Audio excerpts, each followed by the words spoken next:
We can look at the cemetery and we see the history. When that is gone, we can't walk there, we can't look at the history. Sherelle Darter is worried. As the chief of her tribe, she's been at the forefront of a battle to save this sacred place. Burial grounds are very sacred to us. I would like for my grandchildren to be able to walk there and see the same history I see. With the way things are going, I don't think that's going to be possible. Countless tribesmen are buried here, at this cemetery, just steps away from the bayou. For their loved ones, storms bring a unique set of problems. Should one of these vaults pop out and get swept away with the current, that's one less family member we have to come and visit. Sherelle and her tribesmen have called this part of Dulac, Louisiana, home for thousands of years, but she's afraid it soon won't exist. Floodwaters come in from the Gulf, and it's completely overflowing our bayous. We are completely surrounded by water bodies. The fear is that their deceased loved ones will soon be buried underwater.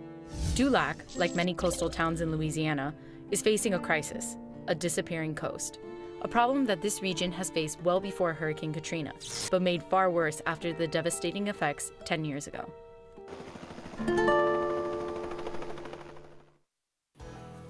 Doug Meffert, the executive director of Audubon, Louisiana, has been studying the problem for decades.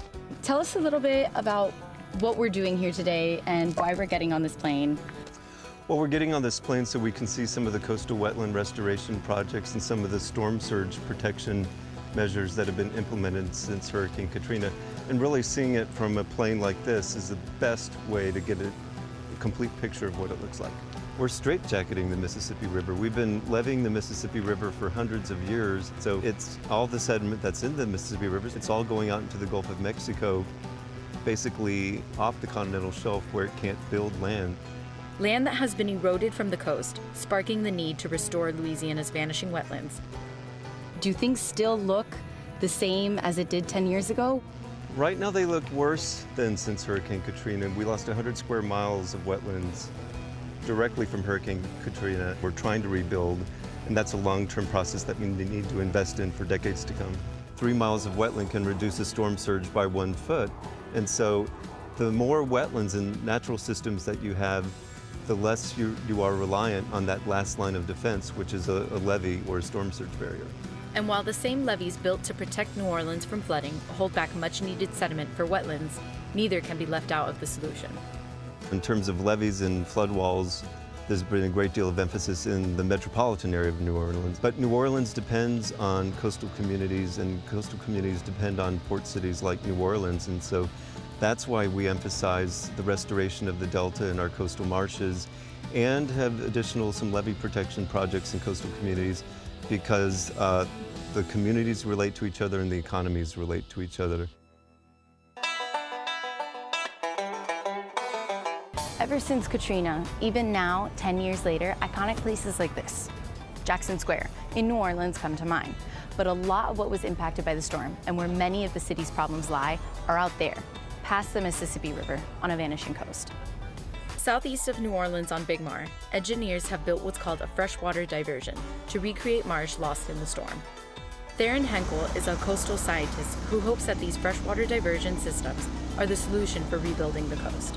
This is the diversion structure that diverts water from the Mississippi River to the marshes on this side of the river. The intention of this when it was built in 1991 was to divert fresh water into the basin to help control salinity for oysters. But as a bonus, it also carries some sediment, and we see it building land in the basin.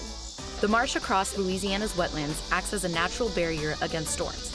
But with the coastline eroding faster than new land can be built, the state is in a race against time. Over here, we're looking at new land, which is a rarity in South Louisiana. This is the sound of a thriving, living delta. The land loss in coastal Louisiana, it's a crisis. But not everyone agrees that freshwater diversions are the best way to restore Louisiana's disappearing coast. Oyster fishery is the biggest opposition. Oysters are a sessile organism, so they stay at the bottom. They're not like fish that can swim away. So if you flood them out with fresh water, that's a concern. It's a shocking trend that's affecting many across the industry. Fish are migrating away, shrimp have moved on, and oysters are dying out, along with a lot of local tradition. This shrimp right here last year was $3.80 to $4 a pound. This year here it's $1.35. You can't operate a boat this big on $1.35 a pound. It's impossible. Nicky Alfonso is a shrimper. He's lived on the coast all his life and relies on the sea to make a living. But that's as pretty as it gets right there. That's fresh shrimp. That's not made in Taiwan or China. That's Gulf Coast shrimp. Nicky and his crew didn't make out so well. This is opening day. Your best catch is opening day. After that, it's a real hard scratch. So you can see the whole box ain't full. I got one side. That's it. Even with the increasing risks that coastal communities face, people like Nicky and Sherelle refuse to leave. We will stay until we cannot stay any longer. It's home. Why do you think it's important for the rest of the country to know about communities like your tribe? So they need to take a very good look at what we're losing every day, because eventually they're going to lose it. So you already, to an extent, have it almost preparing yourself for accepting loss? Yes. I'm sorry.